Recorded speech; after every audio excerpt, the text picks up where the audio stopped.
Edith Durm is a realtor in North Texas and firmly believes that her clients will always come first.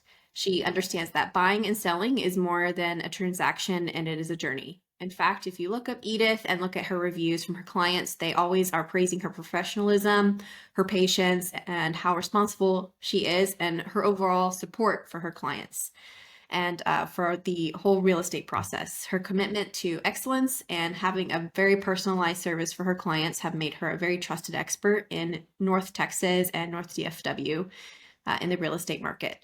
Edith, thank you so much for joining me today and sharing a little bit about your real estate journey and your experience so far in the real estate tech world.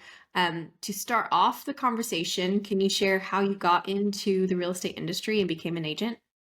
Absolutely. So my mother was a realtor in New York and in Florida. She was also a loan officer. You were able to do that. So I grew up in the world of real estate.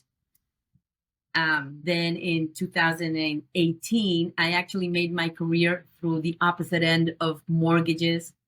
And I was laid off in 2018, and she said to me, well, why don't you just try out real estate? And I said, okay, why not? Let me try it and see if I like it. And I absolutely love it. So you started in 2018. Do you remember where you got your first deal from? Who was your first? My database. I started calling people, and you start calling your database and you find out so many things. I had no idea that this friend was renting that house. No idea. And she was getting nervous because her lease was coming up, but she wanted to buy and didn't know where to look. And she was actually about 3 doors down from me. Oh, wow. So Yeah. when you say database, did you start out just inputting the people that you knew personally and reaching out to them? Well, at that time, I didn't even know I had anywhere to input them. So I just started going down my phone list. Mm. So I Gotta just start started somewhere. calling everybody. Yeah. So after you got your real estate license, did you join a team or have you always been solo? Well, a friend of and we kind of joined forces, but we were so green, and you don't know what you don't know. So that lasted for a couple of months. But besides that, I've been solo until I created my team last year. Okay, very good. So how did you decide to start a team? Um, Always. So my previous job in corporate was creating teams and putting together processes and workflows. So that comes very naturally to me. So I had already put together this workflow for me on how to deal with the buyers and the sellers and the investors. So it was very easy to just say, well, I have this is awesome. Let me start sharing it with people. So I started hiring. I created a team and changed the name, and that's it. So what does I know it's probably going to change just from a month from now, but what does the current structure of your team look like today? There's 3 licensed realtors, including myself. I'm the team leader. I have a non-licensed assistant. I have a non-licensed transaction coordinator and my marketing lady. Are you still in production as well? Yes, 100%. Are you solely focused on only listings, or do you do both buyers and sellers? I am doing both because the listings are looking to relocate, to move, to change. So I'm have to help them, but I get the buyers through the listings. And what about the other agents? Do they only do one or the other or both? No, the way I have the team structured, everybody can do listings and buyers. I don't want to limit anyone. Well, I don't know if that's rare, but at least the real estate team that I worked for and a lot of the real estate teams I interact with, normally it's mostly buyers. How did you decide that you would allow them to do both? So I'll tell you, Elena, my coaches all said I was crazy. That that it wasn't going to work because I wasn't following the regular structure. But I am a big believer, and I wanted to do what was fair. I remembered when I started, um, and teams call you to interview you. I didn't like the way that structure was set up. So I wanted to really have everybody in the team flourish. The goal is to set up a team where people want to stay here. Mm-hmm. And when did you first hire an assistant? Did you hire the assistant first, or did you have the agents first? No, first I hired the agents, and then I hired the assistant. The second agent uh, I hired my assistant about 2 or 3 weeks after I hired him. Okay. What sorts of responsibilities does the assistant have? Uh, she's the fisherman. She goes out and she fishes all day. She calls all of our leads that uh, we've had for a long time and tries to get them back on board to then pass them on to an agent. Okay. And then you said a transaction coordinator as well. Yes. Yes. And what sorts of technology do you use to support your team? Starting with, let's say, your CRM and your website. So the CRM is, of course, Follow Up Boss. As far as the website and the lead capture, I use Sync. Okay. When did you start using Follow Up Boss? 2020, 2021. How did you first hear about Follow Up Boss, and what made you decide to start using that as your CRM? So I found out about Follow Up Boss through my coach. He said I started getting really busy and I had people on spreadsheets. And he said, no, you need to organize yourself. These are the different CRMs. Pick one. So I just love the way Follow Up Boss. I love the buckets or this. What do they call it? The stages or the no, when you call these people today and these people today. The smart lists? The smart list, yes. So I loved how they organized that. So it was really an easy choice. Now, when I first started using Follow Up Boss, it was just whatever they gave me, right? What I wanted to do was throw my people there. But ever since we started using you, now I feel like we're using so much more Follow Up Boss, so much that it has to offer than what I was doing before. And the coach that you mentioned, are you still working with that coach today? No, with Tom Ferry right now. That coach, his name is Chadi Bazi. And at one point this year, I am going to start with him also because he's just an amazing coach. Amazing. That's awesome to hear. And actually, through my coaching groups with Chadi, I met Melissa Horn, who is the one who talked to me about you. Okay.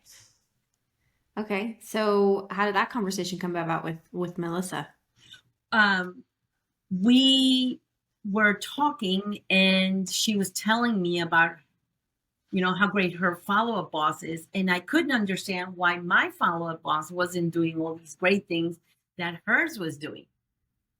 So I asked her, how did you get your follow-up boss to be so amazing? And she told me that she had hired your group and you guys had done so great. So she gave me like a little walkthrough, sharing her screen of what you all did. And I just had to have it. I needed that. I needed that so much. So then can you walk us through going from what you were using just by default, what changed between then and what you're using now? Well, having that organization that you provided allowed me to connect with Sync and have now thousands of leads coming in. I was not able to manage that volume of leads the way I was doing it before. So it just organized everything and it helped us not miss any people, any leads. And what has the adoption been like with the other team members? Are they also using Follow Up Boss? Yes, everybody, including the assistant. Well, not my transaction coordinator, of course, but uh, we all use Follow Up Boss, and it's been very, very easy because I was able, the information that you gave me, I made it efficient for them. And then we sat down and we walked through it. And, I have all your videos, all your coaching, uh, coaching with Jenna, who has been amazing. Um, Everybody's just a phone call or an email away. So they have adapted to it very, very easily. That's so awesome to hear. So do the agents and yourself, and it sounds like the assistant, do they all call through the smart lists, and like do they try to zero out the first few lists, and do they use the dialer in Follow Boss? Yes, we use the dialer, and the idea is going through all the lists daily. That's great. And what about changing the stages and using the automations? Are y'all using automations as well? Yes. That's what I tell them drives this is the stages and where do we get that lead. And I stress to them, you have to know where that lead came from and what that lead is looking for. So you know what your conversation is going to be. So everybody's using the stages and the automations.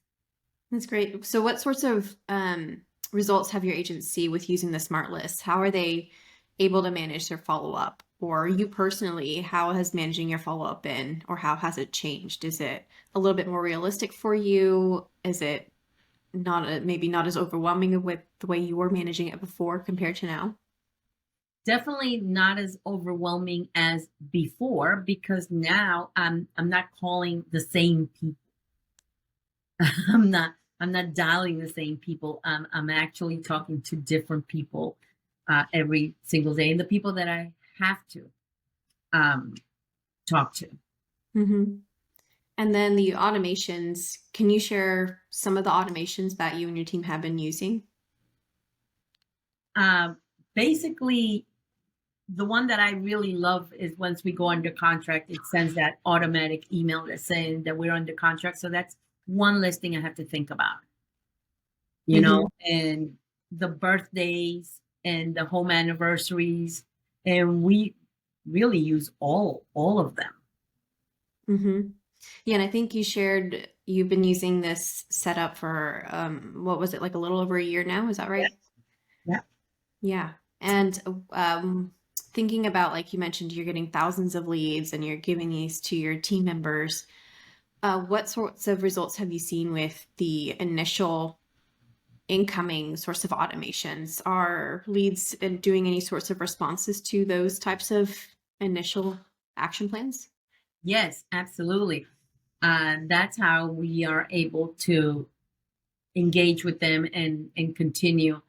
And through the automations, the first thing we do is we text them. We let the automations go behind the scenes, sending them emails. And we tell them, look, you're going to be getting an email about this and that as we deepen our relationship with the lead.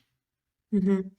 Yeah, and a conversation we have often with agents and with team members is not relying too heavily on automations. They're a nice help to supplement and to stay top of mind, but it's never going to replace a human. And is that a conversation that you have with your team members as well, of reiterating the importance of making calls and having that human relationship and using the dialer and having smart lists? Both are necessary for having that successful conversion and having Yes, those successful deals go through. absolutely. So the most important thing is the human touch. That's something that can't be replaced. And what I explain to them is these nice automations that we have, and even the templates that we don't have to think about, what am I going to say? I'm just going to select this template. All of that helps us to get that lead to become a client. But ultimately, it's our personal interaction with them. Mm-hmm. Yeah, it seems like we're in a very hyper fast age, especially 2025 with AI and all of these tools. Seems like there's a new one every day Mm-hmm. where it might feel like we're going to be replaced as human beings, but I think that's further from the truth. It's so important. People don't want to talk to a robot or an automation. We need that human interaction very, very Absolutely. much so. A question I forgot to ask you, Edith, besides your internet leads, what else fuels your business? Where do you get your business from besides internet leads? Database, open houses. Um, that's basically where we're getting our leads from. Very good. And when you say database, do you mean like your personal sphere, Yes. friends, family members, things like that? And past clients. Past clients. Yeah. Past client referrals a lot. That's great. That's most of the business right now is past client referrals or database referral. For me. For my teammates is the leads. Internet leads. The teammates that you onboard, are they newer agents or is it a mixture of experienced and newer? So far, I have 2 brand new agents. Are you training them yourself? Is it a mixture of them doing training on their own, or how is that working out? No, I am coaching them myself because I like things to be done my way. So I'm coaching them to do things my way. Now, towards the end of this year, the second half of this year, I am planning to expand and hire a more seasoned agent. That's great. Well, Edith, I have one more question for you. You may need to think on this one a little bit because it's a bit off topic, but I'd love to hear of one strategy or tip that you've implemented sometime during your real estate career that's had some type of impact. It doesn't have to be specific to CRM or technology, just something that's had an impact, whether it's had an impact on your lead management, on your ability to create that. You mentioned the majority of your personal business is referral, some type of impact on your business growth. What is one strategy you can think of that you'd be open to sharing? I think that ultimately it's staying in touch with everyone that you meet, staying in touch with those groups. To me, the human connection is the biggest impact to my business, or the biggest way I get business is through my relationships with people. So I tell them, my teammates, the first interaction that you have with someone, don't immediately go in and say, hey, I'm a realtor, but get to know them, get them to like you. Once they like you, they start trusting you. And that's what I try to teach them. What are some things that you do to build a relationship and get someone to like you without feeling like you're following some type of script or just some type of sales tactic? Be me. Yeah. Yeah, I love it. Just talk to people. People want to be heard. Just talk to people. Create groups. Get involved. Go out with friends. Your friends are your biggest cheerleaders. That's great. Well, I appreciate your time, Edith. I really liked hearing about your journey. I had no idea that you had created a team. That's awesome to hear about your success so far, and I look forward to hearing about your continued success and journey. And thank you for sharing your time. I think people will find this really helpful. I hope so. And I wanted to thank you and your team for being amazing. I absolutely love everything you guys have done. Thank you, Edith. I appreciate it.